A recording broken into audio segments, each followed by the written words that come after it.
चलो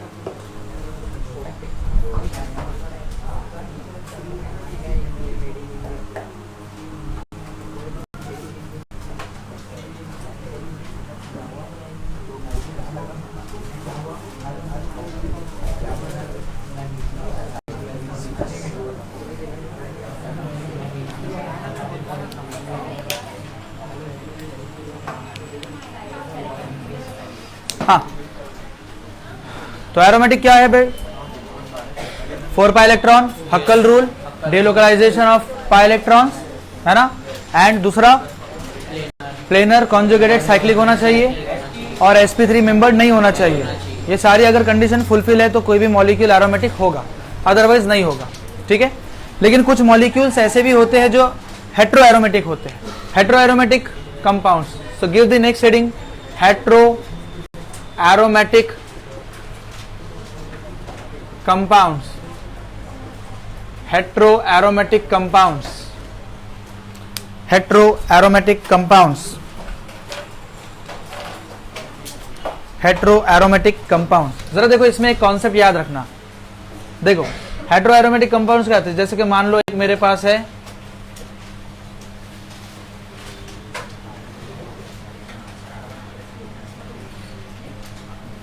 फ्यूरन, इसका नाम क्या है? फ्यूरन।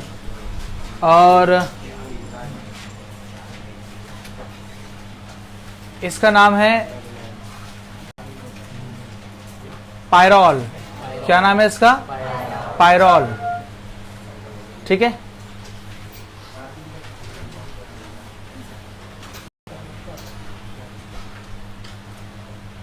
इसका नाम है थायोफिन। क्या नाम है? थायोफिन। इसका नाम क्या बताया मैंने? फ्यूरन। इसका मैंने बताया फ्यूरन। इसका नाम क्या बताया? बोलो। पायरॉल। इसका नाम क्या बताया? थायोफिन। क्या बताया? थायोफिन। एक और एग्जांपल ले लेते हैं।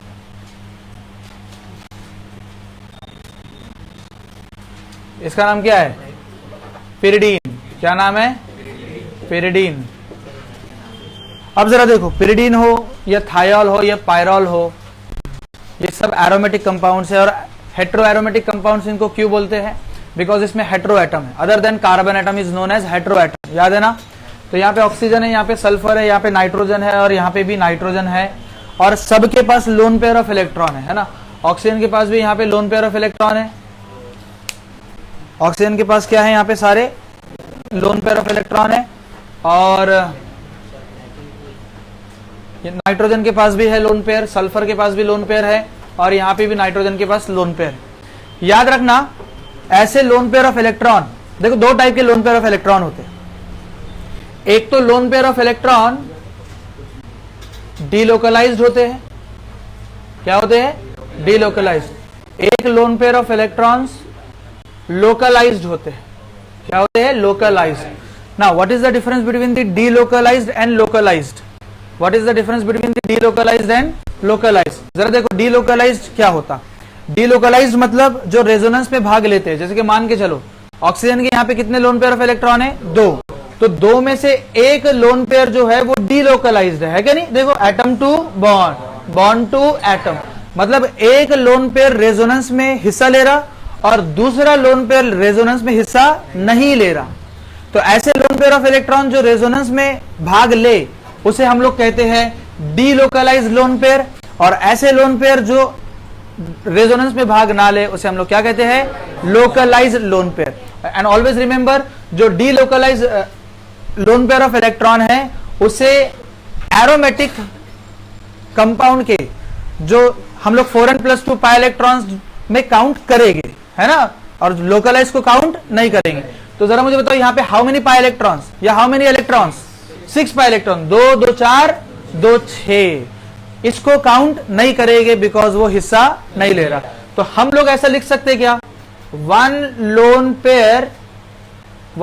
Pair of electron is delocalized, है क्या नहीं? And one lone pair of electrons is localized. तो जरा बताओ डीलोकलाइज्ड को डीलोकलाइज को काउंट करेंगे तो 2 2 4 2 6 मतलब 6 पाई इलेक्ट्रॉन्स हो गए इसके पास। 6 पाई इलेक्ट्रॉन से मतलब क्या है, एरोमेटिक है, और सारे मेंबर क्या है, sp2 है। अगर थायोफीन की बात करें, थायोफीन में भी देखो लोन पेयर ऑफ इलेक्ट्रॉन है, एक लोन पेयर क्या है, बोलो 1 लोन पेयर क्या है, डीलोकलाइज्ड है, डीलोकलाइज्ड है ना, एंड 1 लोन पेयर क्या है, लोकलाइज्ड है। तो लोकलाइज को काउंट करेंगे क्या, नहीं करेंगे, डीलोकलाइज को काउंट कर लेंगे तो कितना, 2 2 4 2 6, तो 6 पाई इलेक्ट्रॉन्स, मतलब ये भी क्या है, एरोमेटिक। जरा पायरॉल की बात करो तो पायरॉल में तो नाइट्रोजन के पास एक ही लोन पेयर है, और वो एक लोन पेयर क्या है, डीलोकलाइज में भाग। तो लोन पेयर क्या है यहाँ पे, लोन पेयर डीलोकलाइज्ड है, क्या है, डीलोकलाइज्ड है। इसका मतलब एरोमेटिक के कैलकुलेशन में काउंट करेंगे तो 2 2 4 2 6, तो 6 पाई इलेक्ट्रॉन्स इनके पास भी है, इसका मतलब क्या हो गया, एरोमेटिक हो गया। Now come to the pyridine.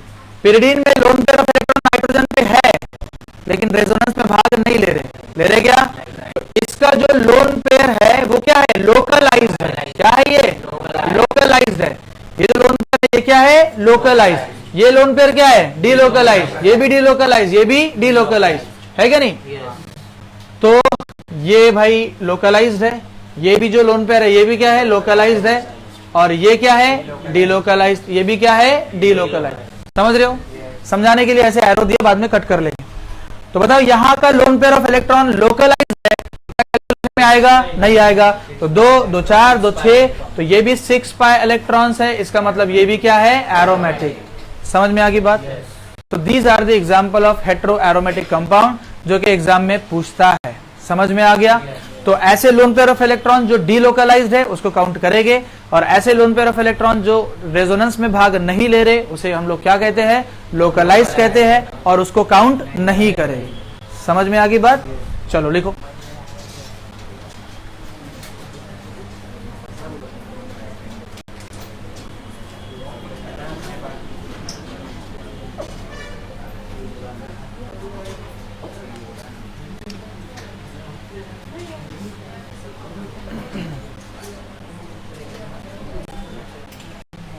चलो नोट करो।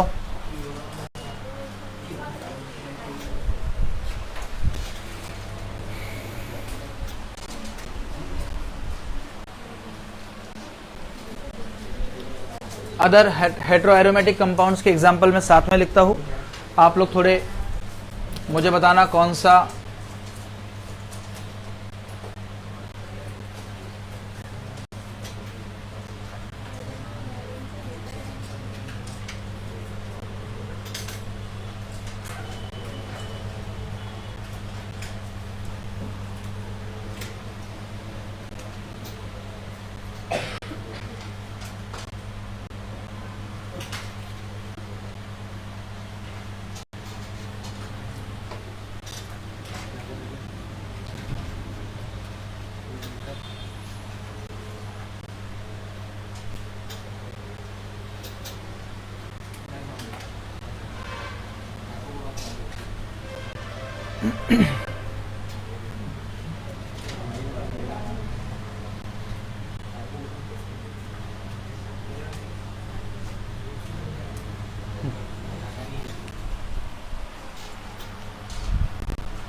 चलो बताओ।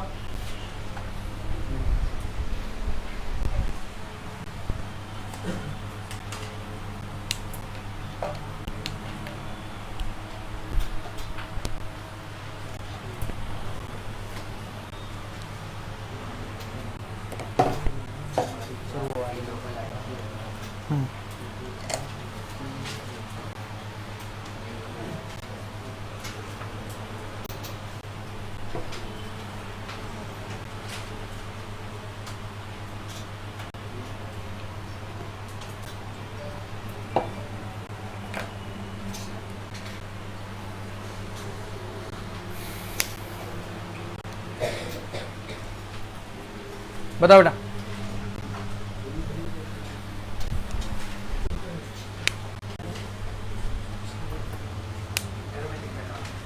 बोलिए, बोलो। ये लोन पेयर क्या है? डीलोकलाइज्ड। और how many pi electrons? 6 pi electron है ना, 2 2 4 और ये 2 6 और ये कार्बोकेटायन है। तो कार्बन पे पॉजिटिव चार्ज है मतलब sp2 है ना। तो मतलब कितने पाई इलेक्ट्रॉन्स हो गए? 6 पाई इलेक्ट्रॉन्स हो गए। मतलब ये भी क्या है? एरोमेटिक। देखो कितना आसान है पहचानना। चलो जरा ये बताओ, इसमें भी कितने पाई इलेक्ट्रॉन है? 6 पाई इलेक्ट्रॉन्स है, लेकिन ये मेंबर क्या है? sp3 है, इसलिए क्या हो गया? नॉन एरोमेटिक हो गया। अंडरस्टूड? बहुत आसान है।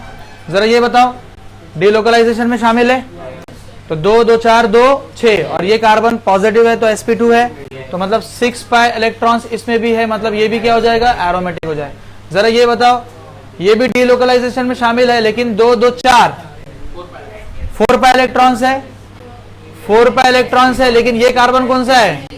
sp3 है, इसीलिए नॉन एरोमेटिक। एंटी कैसे होगा? Non aromatic. अंडरस्टूड? इस तरीके से सॉल्व करना है। जरा बताओ ये क्या होगा? बोलो। डीलोकलाइजेशन में शामिल है तो 2 2 4 2 6 और ये पॉजिटिव है तो sp2 है, तो 6 पाई इलेक्ट्रॉन्स इसमें भी है, क्या हो जाएगा? एरोमेटिक। नाउ ये भी डीलोकलाइजेशन में शामिल है और सारे मेंबर क्या है? sp2 है। How many pi electrons? 6 pi electrons. And 6 pi electrons काय में आता है? एरोमेटिक में आता है। तब मुझे बताओ, कोई भी अगर क्वेश्चन आए तो आप लोग सॉल्व कर पाओगे? चलो लिखो। इसके बाद कुछ 2-4 एग्जांपल लूंगा, फिर मैं क्वेश्चन करवाऊंगा एरोमेटिक के।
हो गया?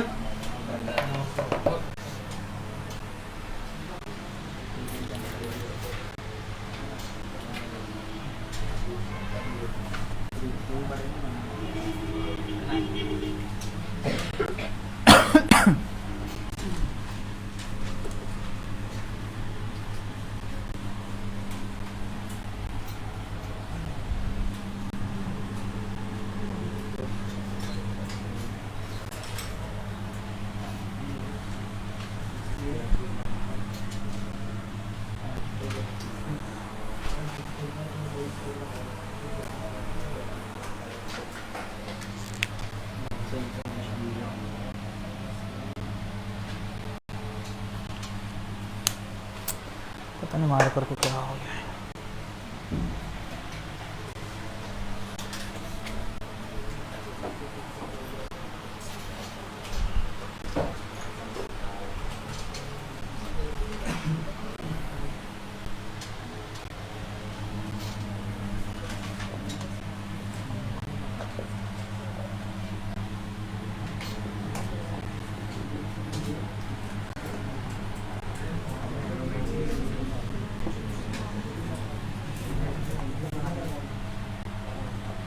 हाँ हो गया।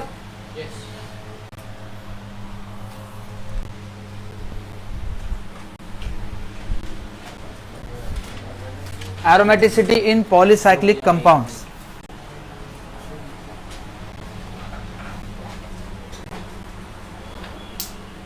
एरोमेटिसिटी इन पॉलीसाइक्लिक कंपाउंड्स, जरा देखो क्या होता है। देखो पॉलीसाइक्लिक कंपाउंड्स दो टाइप के होते हैं, एक होते हैं आइसोलेटेड और एक होते हैं फ्यूज्ड। ठीक है, दो टाइप के सिस्टम होते हैं पॉलीसाइक्लिक कंपाउंड्स। कौन कौन से? एक होता है फ्यूज्ड, एक होता है आइसोलेटेड। देखो फ्यूज सिस्टम में क्या होगा कि दो रिंग एक साथ कनेक्ट होगी। जैसे कि मान लो ये नैप्थलीन है ना, तो नैप्थलीन क्या हो गया, कनेक्ट हो गया। और एक ये सिस्टम होता है जिसमें दो रिंग आइसोलेटेड फॉर्म में होती, मतलब दो रिंग सेपरेट होगी, एक सिंगल बॉन्ड से कनेक्ट होगा। देखो दोनों रिंग अलग अलग है। अगर देखा जाए तो दो बेंजीन रिंग वहां भी है, दो बेंजीन रिंग यहां भी है, लेकिन दोनों में फर्क क्या है? एक सेपरेटेड है, आइसोलेटेड है, और एक फ्यूज्ड है ना, एक फ्यूज्ड है। तो याद रखना फ्यूज्ड में टोटल सिस्टम के पाई इलेक्ट्रॉन्स कंसीडर करेंगे, है ना, और आइसोलेटेड में इंडिविजुअल सिस्टम के पाई इलेक्ट्रॉन कंसीडर करेंगे। जैसे कि यहाँ पे हाउ मेनी पाई इलेक्ट्रॉन्स? 2 2 4 2 6 2 8 2 10। तो यहाँ पे टोटल पाई इलेक्ट्रॉन्स काउंट करना है। 10 पाई इलेक्ट्रॉन्स क्या होता है? एरोमेटिक होता है, पता है ना, एरोमेटिक। और यहाँ पे कितना होगा? यहाँ पे इंडिविजुअल 2 2 4 2 6, इसका 6 पाई इलेक्ट्रॉन्स, और 2 2 4 2 6 इसका 6 पाई इलेक्ट्रॉन। समझ गए? तो इंडिविजुअल चेक करना पड़ेगा। और फ्यूज्ड में टोटल सिस्टम के पाई इलेक्ट्रॉन, और आइसोलेटेड में इंडिविजुअल का।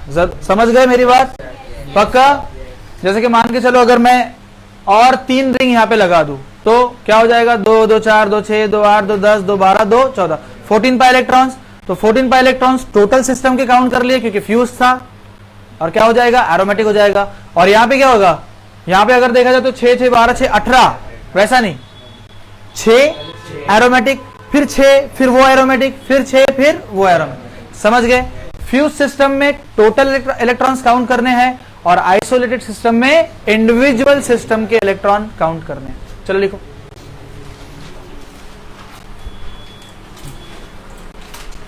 है ना, तो लिख लेना यहां पे, whole system is consider for aromaticity. एकदम शॉर्ट में लिखा रहा हूं मैं। और यहां पे क्या लिखेंगे? Individual system is considered for aromaticity. समझ गए?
ठीक है,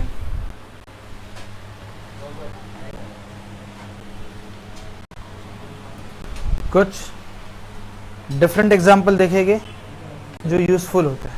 हो गया शुरू?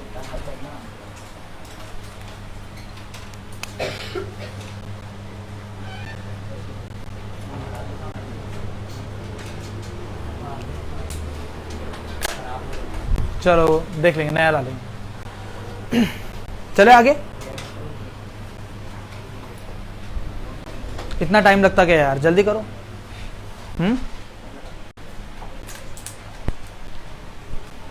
देखिए कुछ थोड़े अलग एग्जाम्पल लेंगे, ऐसे एग्जाम्पल को कैसे सॉल्व करना, स्पेशली फॉर जेई स्टूडेंट।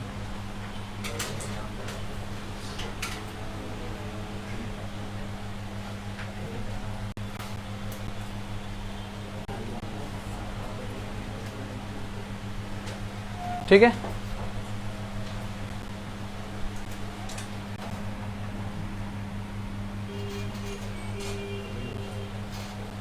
ये डबल बॉन्ड है। देखो मान लो अगर आपके पास कोई ऐसे सिस्टम आ गए, जैसे कि एक और मैं सिस्टम ले लेता हूं,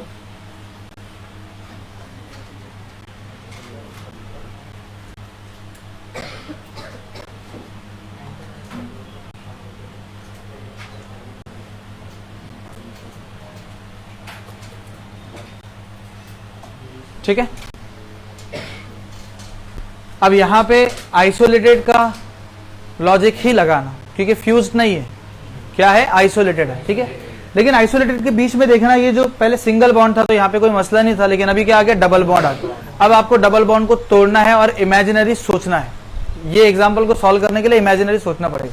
जैसे कि मान के चलो अगर ये डबल बॉन्ड ऊपर टूटे, ध्यान देना, अगर ये डबल बॉन्ड ऊपर टूटे तो ऊपर चार्ज कौन सी आएंगी, और इस कार्बन पे चार्ज कौन सी आएंगी, जरा गिनो, 2 और 2 4। अरे जब वो आइसोलेटेड हो रही है तो इंडिविजुअल काउंट करना है ना, या कंबाइन काउंट करना है, क्या बोल रहे हो आप लोग, बोलो मुझे एक बात बताओ। अगर ये मॉलिक्यूल में डबल बॉन्ड ऊपर की तरफ टूटे तो नेगेटिव इस कार्बन पे आ जाएगी और पॉजिटिव इस कार्बन पे। इमेजिन कर लिए, अब इमेजिनेशन में काउंट करो, हाउ मेनी पाई इलेक्ट्रॉन्स, 2 और ये नेगेटिव 4 और ये 4, मतलब 4 4 क्या होता है, एंटी एरोमेटिक हो रहा है ना। अब थोड़ा वेट करना, अब इस बॉन्ड को नीचे तोड़ो, नीचे तोड़े तो अब मुझे बताओ नीचे कौन सी चार्ज आएंगी, माइनस, ऊपर कौन सी चार्ज आएगी, पॉजिटिव। मुझे एक बात बताओ, ये पॉजिटिव 2 पाई इलेक्ट्रॉन्स और नीचे 6 pi electron, 2 pi electron aromatic, 6 pi electron aromatic. तो मुझे बताओ मॉलिक्यूल ऊपर टूटना पसंद करेगा बॉन्ड या नीचे, इसका मतलब ये मॉलिक्यूल एरोमेटिक है। समझ गए कैसे करना। अब ये इस पे आओ, बताओ, तोड़ो उसको ऊपर, तोड़े, क्या हो गया, यहाँ क्या हो गया, गिनो, 6 पाई इलेक्ट्रॉन, 6 पाई इलेक्ट्रॉन, ठीक है। तोड़ो इसके नीचे, यहाँ पॉजिटिव और यहाँ नेगेटिव, 8 पाई इलेक्ट्रॉन, यहाँ पे 4 पाई इलेक्ट्रॉन, एंटी एंटी हो रहा है। इसका मतलब बताओ अब ऊपर टूटेगा या नीचे, अगर नीचे टूटेगा तो 8 पाई इलेक्ट्रॉन एंटी एरोमेटिक जा रहा है और ऊपर टूटेगा तो एरोमेटिक जा रहा है। तो बताओ ये पूरा मॉलिक्यूल क्या हो गया, मतलब मॉलिक्यूल तो ऊपर टूटना पसंद, मैंने आपको पहले ही बोला कि मॉलिक्यूल एक्स्ट्रा स्टेबिलिटी की तरफ जाना पसंद करेगा, एंटी एरोमेटिक में जाना पसंद नहीं करेगा। तो बताओ ये दोनों मॉलिक्यूल एरोमेटिक है, दोनों मॉलिक्यूल क्या है, एरोमेटिक। अच्छा एक एग्जांपल दे रहा हूं, लास्ट एग्जांपल इसी का, फिर हमारा कॉन्सेप्ट खत्म हो गया। थोड़ा ध्यान से देखना ये एग्जांपल को, देखो मान लो आपके पास कोई इस तरीके का एग्जांपल लेंगे एक,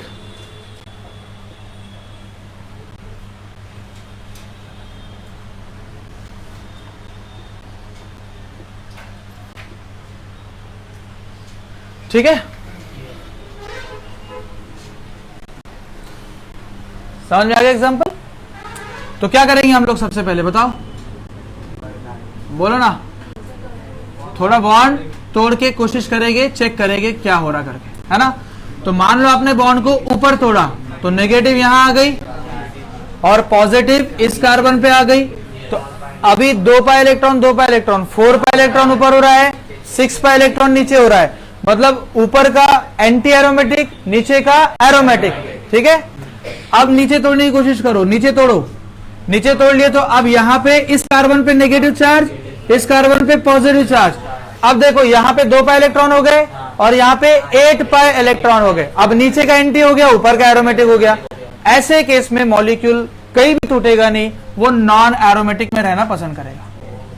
समझ गए? स्टेबिल, क्योंकि एक को वो स्टेबल करके दूसरे को अनस्टेबल नहीं कर सकता ना।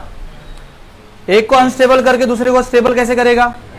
समझ रहे? तो ऐसे केस में मॉलिक्यूल अपना बॉन्ड तोड़ेगा ही नहीं। वो बोलेगा भाई मैं नॉन एरोमेटिक में रहना पसंद करूंगा, लेकिन ये तमाशे करना पसंद नहीं करूंगा कि एक को एरोमेटिक और दूसरे को एंटी एरोमेटिक। समझ गए?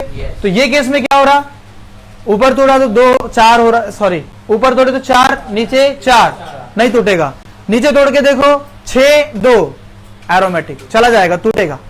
यहां देखो ऊपर गया तो नेगेटिव 6, नीचे पॉजिटिव, तो ये 6 और 6 एरोमेटिक है। 12 नहीं बोलना था क्योंकि वो इंडिविजुअल कंसीडर करना है। हाँ चलो, अब अगर नीचे टूटा तो 8, ऊपर 2 एंटी, तो वो भैया एंटी में तो जाएगा नहीं, तो वो ऊपर बॉन्ड तोड़ेगा और एरोमेटिक में चला जाएगा।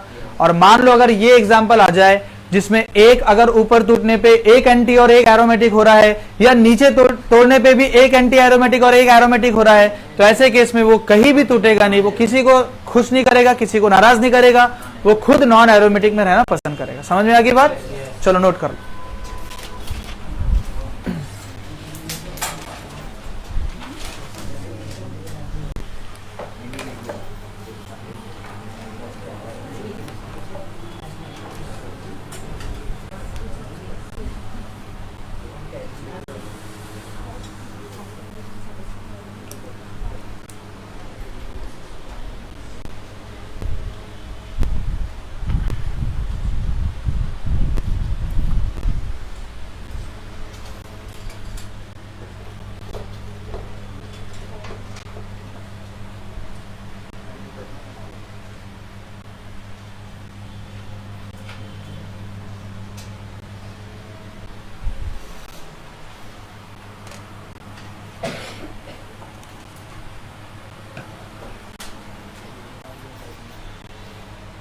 मैं आपको आज एक शीट भेजूंगा प्योरली एरोमेटिक के लिए, जिसमें मैं बहुत सारे मॉलिक्यूल्स दूंगा और आप लोगों को वो मॉलिक्यूल में ए, डबल ए या Na, ये तीनों से उसको डिस्टिंग्विश करना है। ठीक है ना?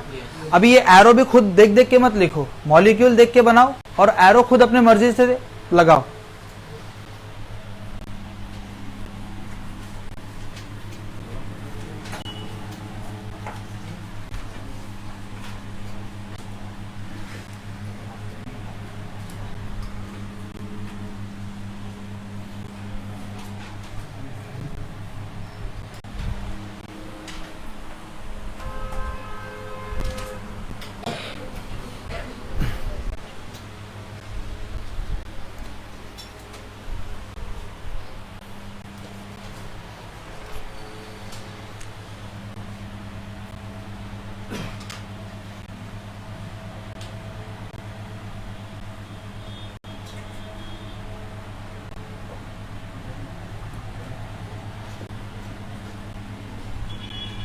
एक एक्सेप्शन केस पढ़ाने वाला हो एंटी एरोमेटिक का, ध्यान से पढ़ लेना, फिर हमारा एरोमेटिक कंपाउंड्स खत्म हुआ।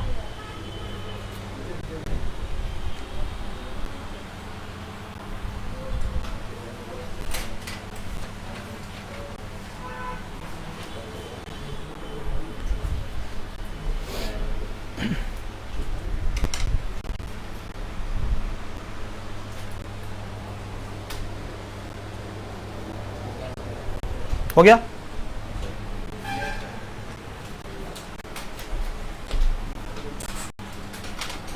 इसके बाद मैं जो आपको एक एग्जाम्पल करवाऊंगा और उसके बाद तकरीबन आपको 2 पेज में जो मैं आपको शीट भेजूंगा वो एग्जाम्पल एज इट इज अपने नोट्स में लिखना कि एरोमेटिक के एग्जाम्पल उसी में पूरे आ गए और आप लोग खुद सॉल्व करोगे। ठीक है? पूरे लॉजिक लगा के करना। सारे कॉन्सेप्ट मैंने बता दिया, इसके बाहर ना जेई के एडवांस के ऊपर भी पूछेगा नहीं, यही है, सारे कॉन्सेप्ट यहीं लग चुके हैं। ठीक है? नाउ अगर आप कल के लेक्चर की बात करें तो कल हमने एक ऐसा एग्जाम्पल देखा था, देखो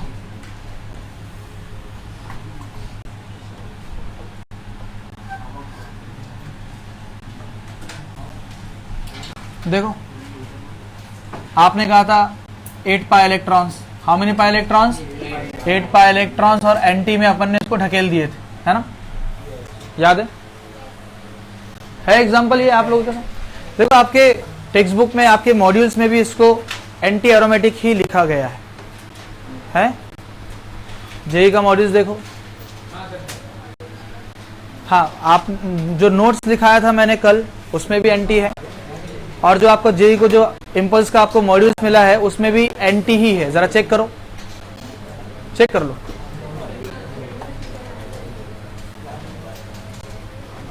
जल्दी, इतना टाइम नहीं लगना चाहिए। क्या है एंटी? मॉड्यूल्स में क्या है बताओ? यही खड़े रहो।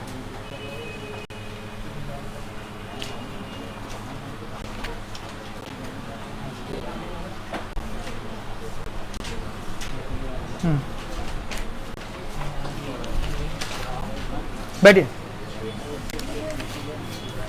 ये आपके जेई की मॉड्यूल्स है, पेज नंबर 12.32, ठीक है। इसमें एक चीज याद रखना हमेशा, सुनो जरा ध्यान से। हमारा एरोमेटिक की जो कंडीशन थी, सबसे पहला कंडीशन भी ये था, प्लेनर होना चाहिए। क्या होना चाहिए? प्लेनर। क्या होना चाहिए? प्लेनर होना चाहिए। लेकिन कुछ मॉलिक्यूल्स अपनी प्लेनरिटी को मेंटेन नहीं करते। To avoid the anti aromaticity, वो अपना शेप चेंज कर लेते। उसमें से ये एक एग्जांपल है, साइक्लोऑक्टाटेट्राईन। क्या नाम है इसका? साइक्लोऑक्टाटेट्राईन। ये अपना शेप चेंज कर लेते हैं, ये चले जाते हैं बोट स्ट्रक्चर में। कौन से स्ट्रक्चर में चले जाते हैं? बोट स्ट्रक्चर में चले जाते हैं। तो बोलो क्या बनेगा? ये डबल बॉन्ड, ये सिंगल बॉन्ड, ये डबल बॉन्ड, ये सिंगल बॉन्ड, ये डबल बॉन्ड, ये सिंगल बॉन्ड, ये डबल बॉन्ड, ये सिंगल बॉन्ड। समझ में आ गया?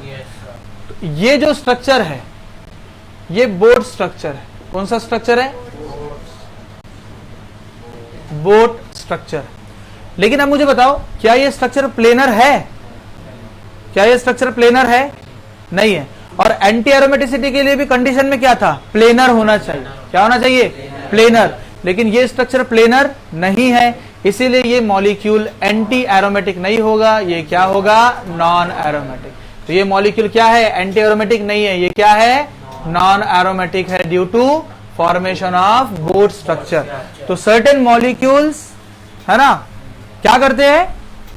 बोले to avoid the anti aromaticity it changes their structure. ये पहले प्लेनर स्ट्रक्चर था, वो प्लेनर स्ट्रक्चर एंटी एरोमेटिक में आता था, लेकिन अपने स्ट्रक्चर को चेंज कर दिया और कौन से फॉर्म में चला गया? बोट स्ट्रक्चर में। और इसीलिए ये मॉलिक्यूल एंटी एरोमेटिक नहीं है, ये क्या है? नॉन एरोमेटिक है। तो जो कल हमने लेक्चर में लिखा था उसको आप लोग करेक्ट कर लेना, ठीक है।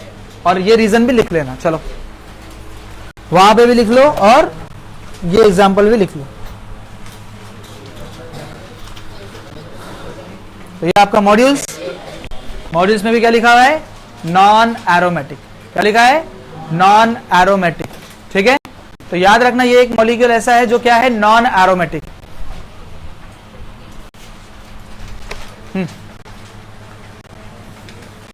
8 पाई इलेक्ट्रॉन्स होने के बावजूद ये मॉलिक्यूल क्या है? Non aromatic. तो ये रीजन लिख लो। और हमारा यहां पे, हाँ, ये स्ट्रक्चर प्लेनर है, ये स्ट्रक्चर क्या है? बोट है। मतलब शेप चेंज कर लिया ना, बोट स्ट्रक्चर क्या आ गया? 3D। ऐसे कैसे? तो ये तुमको पढ़ा किस लिए रहा है?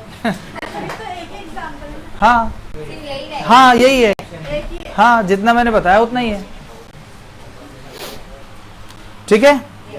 तो हमारा यहाँ पे GOC पार्ट 2 खत्म हुआ।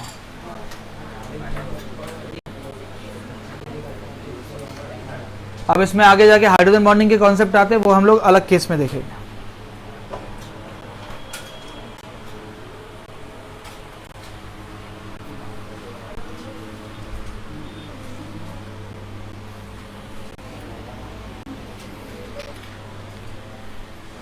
ठीक है। तो नेक्स्ट टॉपिक हमारा होगा, ये बहुत ही इंपॉर्टेंट है, एसिडिक एंड बेसिक स्ट्रेंथ।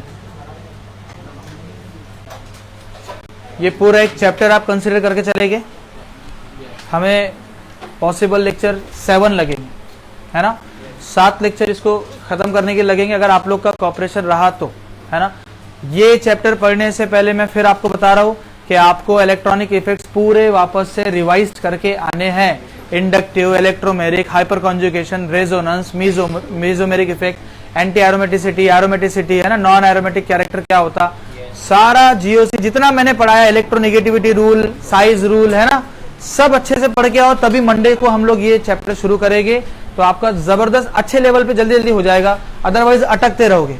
अगर इफेक्ट्स आपके कमजोर है, वो मेसोमेरिक इफेक्ट्स याद है ना, हम लोगों ने कैसे लगाना सिखाया था, plus M is greater than minus I, minus M minus I, उसको अच्छे से पढ़ के आना। कोई चीज अगर नहीं समझ में आई तो लेक्चर रिकॉर्डेड है, आप देख लेना, लेकिन वो इफेक्ट्स मुझे बहुत जरूरी है इस पर्टिकुलर टॉपिक्स को पढ़ाने के लिए, तो आपको ये चीज का ख्याल रखना है, ठीक है। Thank you so much. Thank you sir.